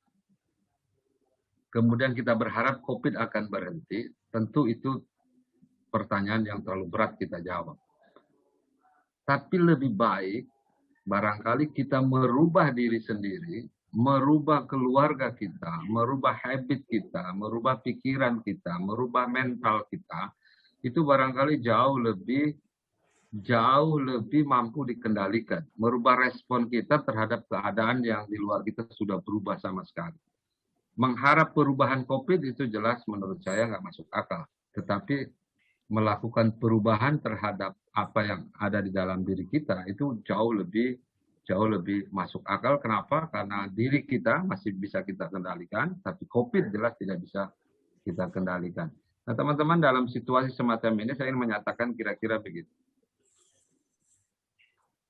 Kalau habit kita tidak berubah, pikiran kita tidak berubah, kata-kata kita tidak berubah, tindakan kita pun tidak berubah, maka jelas kita tidak akan mendapatkan apa-apa dari suasana yang makin terjepit ini. Tidak akan bisa mendapatkan sesuatu yang penting dalam hidup kita dalam keadaan yang semakin terjepit ini.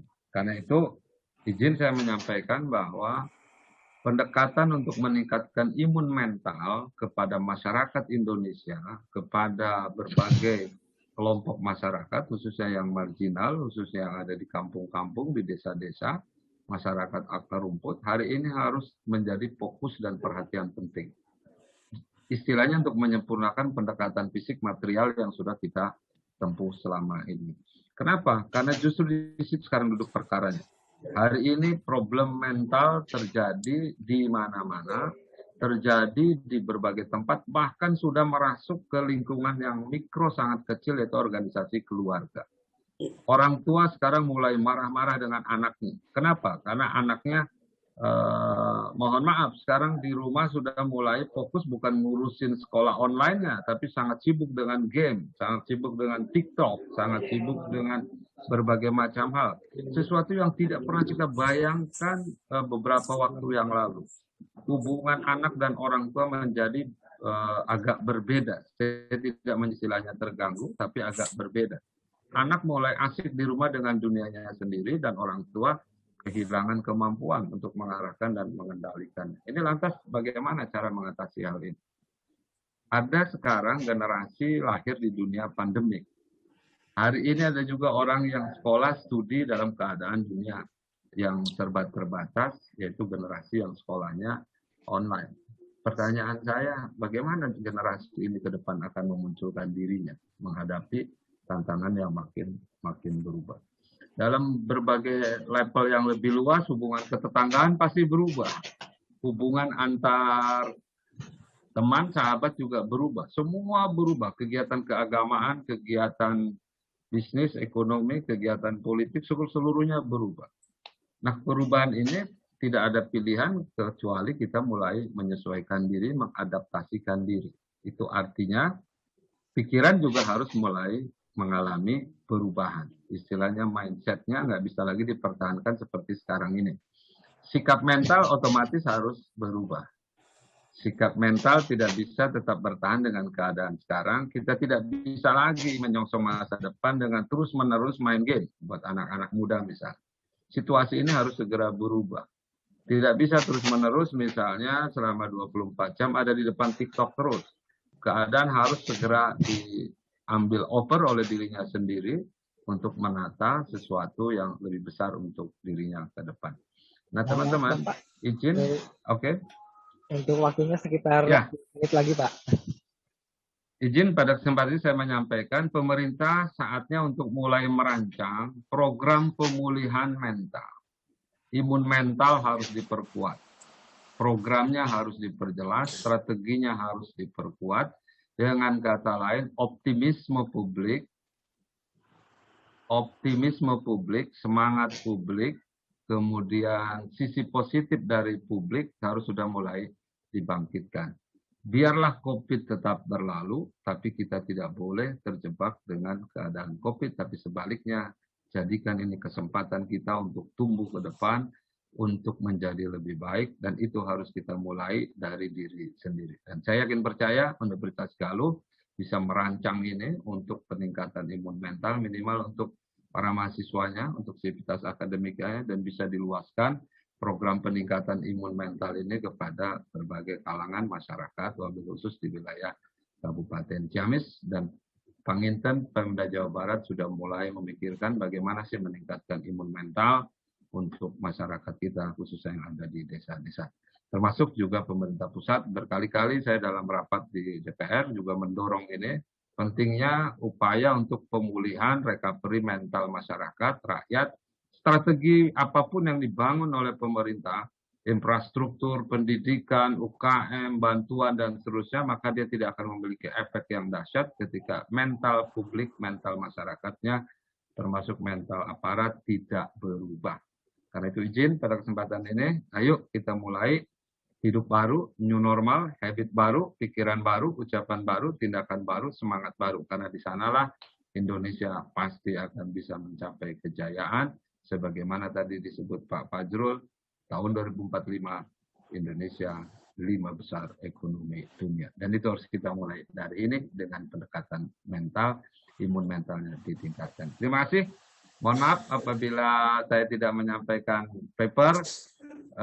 Mudah-mudahan bisa dimaklumi. Wallahul muwaffiq ila aqwamit thoriq. Wassalamualaikum warahmatullahi wabarakatuh.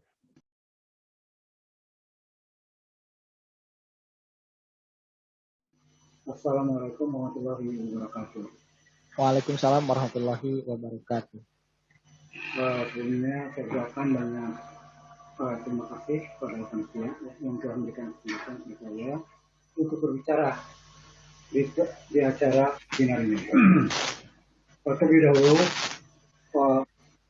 saya perlu sampaikan yang terhormat Bapak Rektor beserta jajarannya, Bapak Dekan beserta jajarannya, dan kemudian juga Bang Fajrul, ya, Jubir Presiden yang pemaparannya tadi sudah komprehensif, sudah cukup bagus, cukup puas, gitu ya.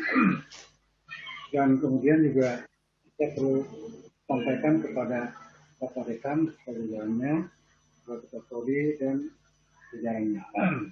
Mohon maaf Bapak, suaranya agak sedikit kecil Pak. Yang didekatkan. Ya, gimana? Sekarang gimana suaranya? Ya, sedikit baik Pak. Enggaknya? Oke. Iya Pak.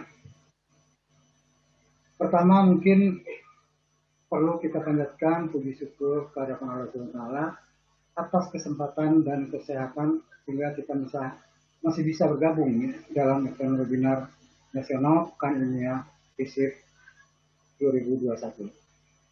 Saya kira ini sebuah terobosan ya, inovasi dari BEM FISIP Indonesia untuk mewujudkan Indonesia emas ke depan. Kedua, saya ingin berbagi tentang strategi kebangkitan daerah pasca pandemi COVID-19 untuk mewujudkan Indonesia Emas 2045. Kalau saya minta tolong dibantu ya. Slide next. Slide-nya.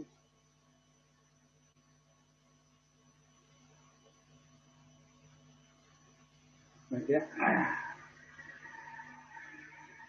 Pandemi COVID-19 telah membawa dampak bagi tatanan kehidupan semua. Ya.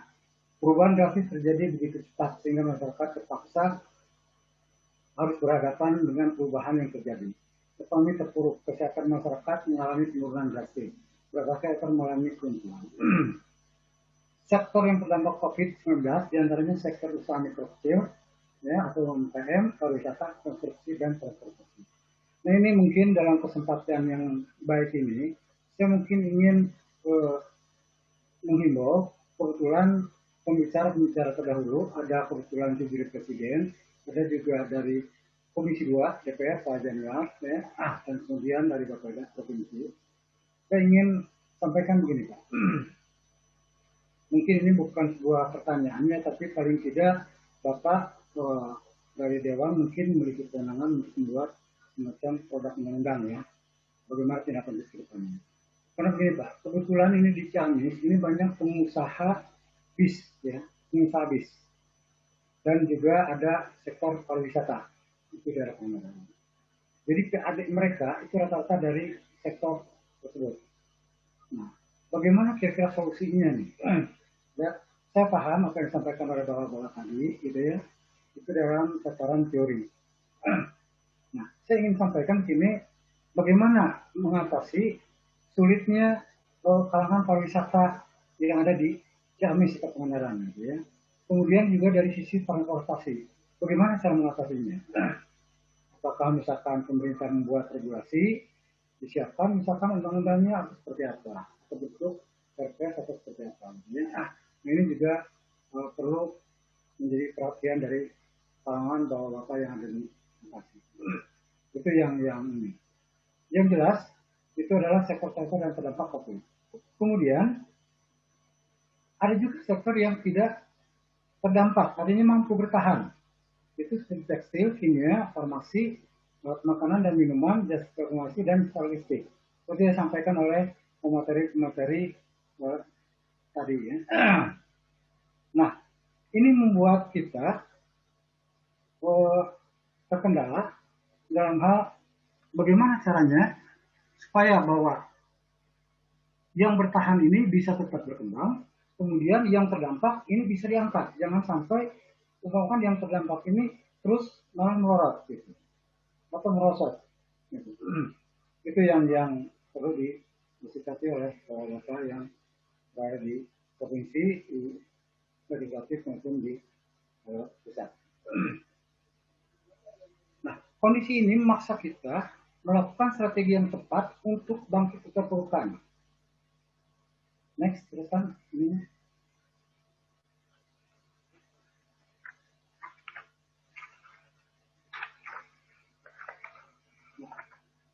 Berikutnya, saya memandang bahwa ada 3 poin penting yang harus kita perhatikan.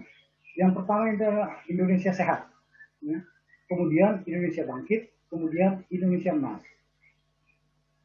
Ini yang concern kita. Nah, kemudian berikutnya sekarang.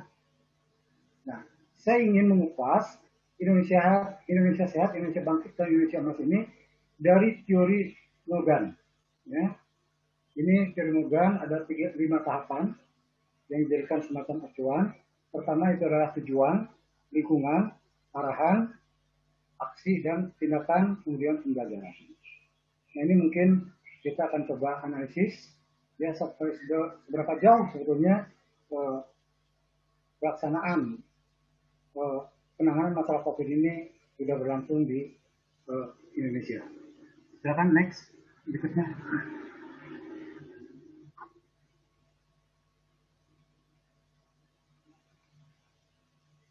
Saya mencoba Indonesia sehat dulu ya. Saya mengambil 3 hal saja, itu Satgas COVID-19, vaksinasi, pembatasan sosial. Satgas COVID-19 ini dari sisi tujuan, ya dari sisi tujuan, penanganannya itu udah bisa dikatakan udah bagus.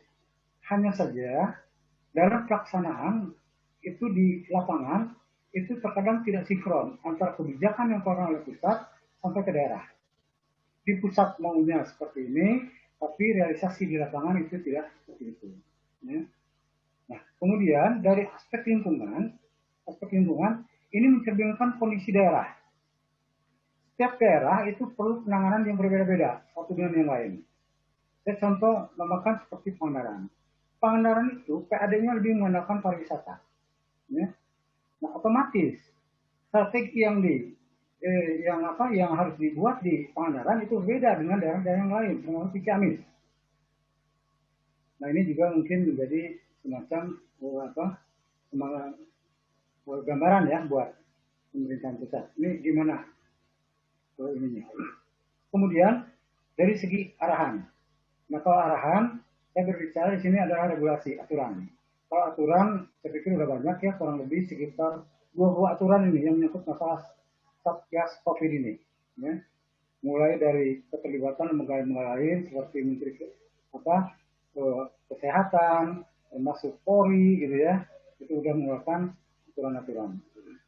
Nah, kemudian dari sisi aksi atau tindakan. Nah, ini Satgas bergerak atau bertindak secara maksimal sesuai dengan regulasi, fungsi, dan tupoksinya. Ya. Nah, terkadang begini, saya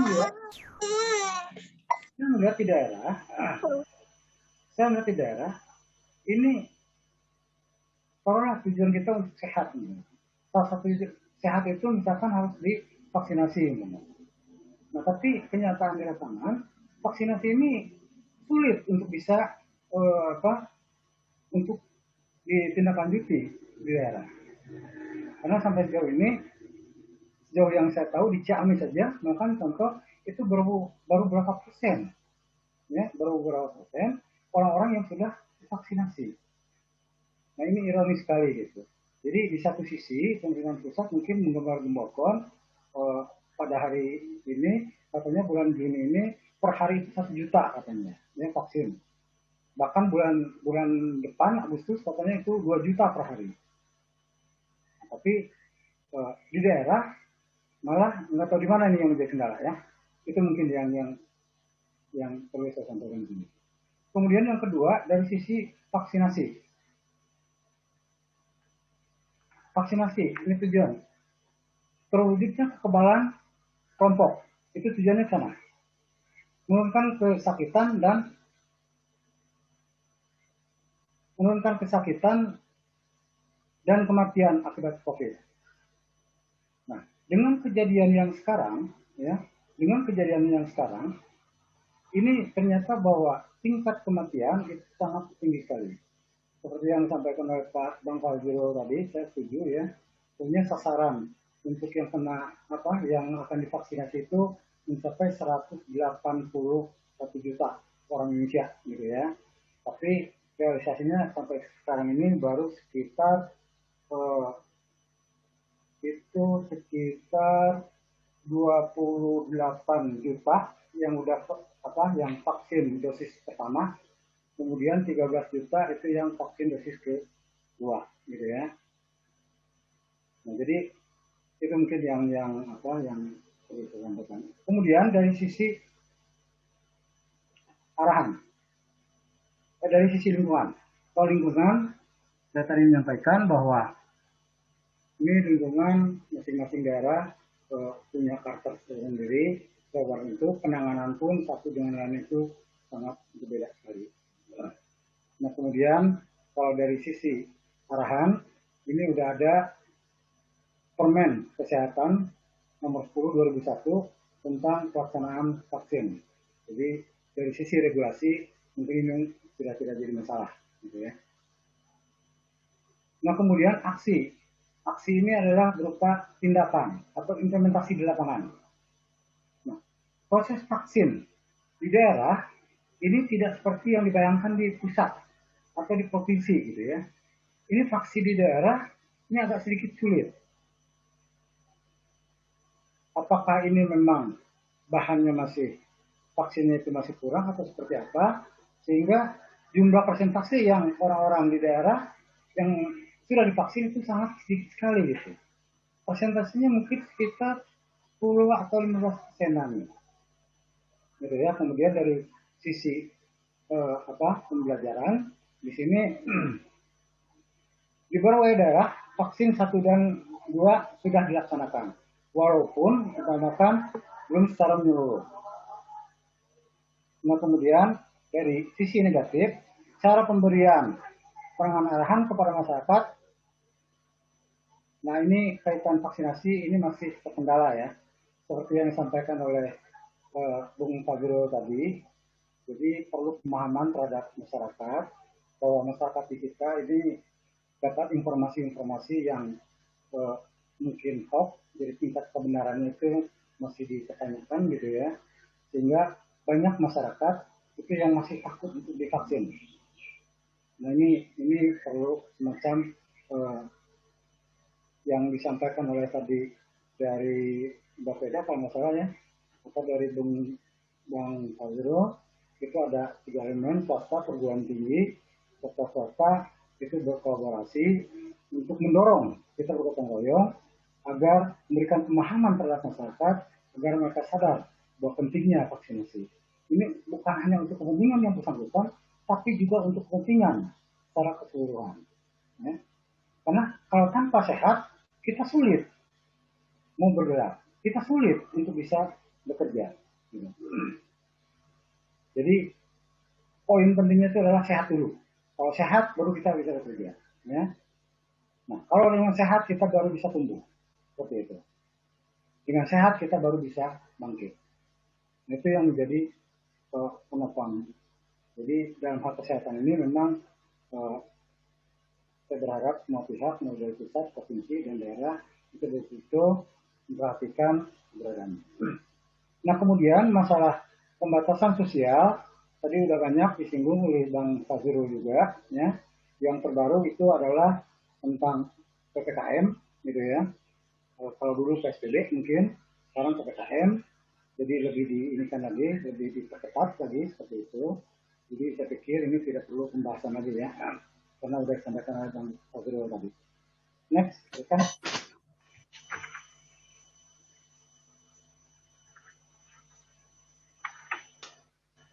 Sedikit mengingatkan mungkin Bapak untuk waktunya sekitar 5 menitan lagi. Ya. Nah, kemudian untuk Indonesia Bangkit, saya sudah membuat beberapa poin. Indonesia bangkit dari kondisi terpuruk sehingga mampu memulihkan kondisi. Ya. Kemudian yang kedua, masyarakat mampu bersaing dengan bangsa lain dan mampu mengatasi berbagai persoalan. Yang ketiga, Indonesia bisa maju dan menjadi negara industri. Artinya kalau negara industri itu berarti kita menjadi negara maju ya. Seperti yang Bang Fazrul tadi katakan, katanya di tahun 2045 mudah-mudahan kita bisa menjadi masuk 5 besar ya, diperhitungkan oleh negara lain. Bahkan mungkin bisa menjadi negara superpower karena kurang lebih seperti itu. Kemudian yang ketiga, Indonesia bisa maju dan menjadi negara industri. Kemudian yang keempat, peran aktif pemuda untuk menuju Indonesia emas melalui pendidikan dan berbagai kompetisi di tataran global. Nah, ini dunia pendidikan juga saya berharap ada sorotannya, ada perhatian juga dari pihak pemerintah, karena kalau kami ini daerah, ini agak sedikit kesulitan akses ya, terutama dalam dunia pendidikan, ada semacam regulasi, memberikan subsidi paling tidak untuk kalangan perguruan tinggi ya, untuk bisa meningkatkan SDM mahasiswa yang ada di Indonesia. Apakah itu jalurnya melalui beasiswa atau seperti apa? Yang jelas masyarakat di terutama di daerah yang banyak orang-orang tuanya itu tidak mampu, itu bisa diatasi dengan melalui bantuan-bantuan dari pemerintah. Nah, kemudian Indonesia Emas, yang pertama itu mendorong kualitas penduduk pada sektor pendidikan dan kesehatan. Yang kedua, membuka lapangan kerja produktif dengan mengembangkan keahlian tenaga kerja. Dan yang ketiga, memanfaatkan sumber daya alam sebagai komoditas untuk membuka lapangan kerja. Nah, bertumbuh pada 3 aspek penting tersebut, ya, semua itu bisa dilakukan, semua itu bisa berhasil, manakala kita tertumpu pada 3 aspek penting, kebenaran, kejujuran, dan keadilan. Itu kunci poinnya. Itu mungkin yang bisa saya sampaikan pada ini. Akhir kata saya ucapkan wassalamualaikum warahmatullahi wabarakatuh.